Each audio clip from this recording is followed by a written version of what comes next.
Tired of dropping your phone or struggling to prop it up? Meet the Pop Sockets phone grip with expanding kickstand in black, your new must-have accessory.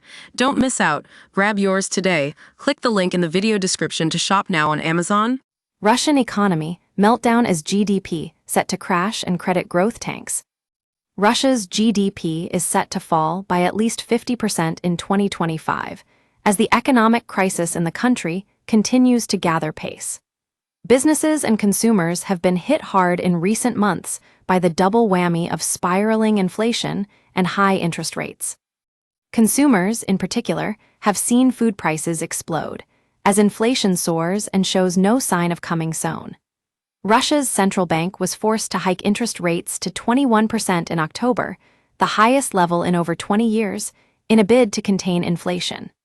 As a result of the increase in the key interest rate, many firms are struggling to pay back bank loans and are fighting for their survival.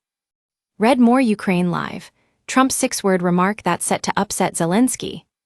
President Putin urged the central bank governor, Elvira Nabiullina, not to cryogenically freeze the economy and to loosen its monetary policy. Putin's plea was echoed by Kirill Dmitriev, CEO of Russia's Sovereign Wealth Fund and the Kremlin's envoy on international economic cooperation. He argued that a decrease in interest rates was critical for investment and overall economic growth. Despite the warnings, the central bank decided to freeze its key interest rate at 21%, in a big blow for Russia's business community. Don't miss, Putin gifted portrait of Trump to U.S. president as Ukraine relations disintegrate latest.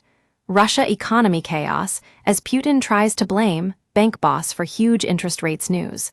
Everything we know about the Russia-Ukraine war talks latest.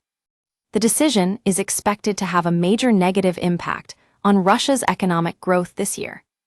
Kyrylo Shevchenko, a former head of Ukraine's national bank, said in a post to his ex-social media account, "Governor Nabiullina insists inflation must fall steadily before any cuts.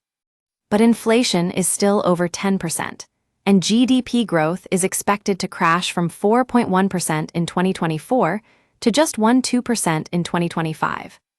Meanwhile, credit growth is tanking, investment is flat, and Nabiullina's advice: companies should stop relying on loans and go to the capital markets, in a country under heavy sanctions and cut off from foreign investment."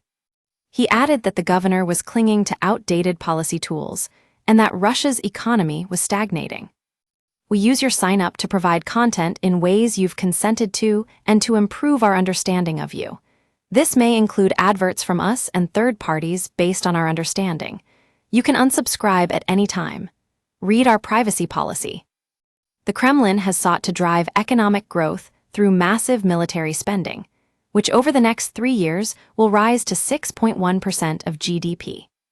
Analysts for the website IntelliNews.com described the move as a wild piece of economic management.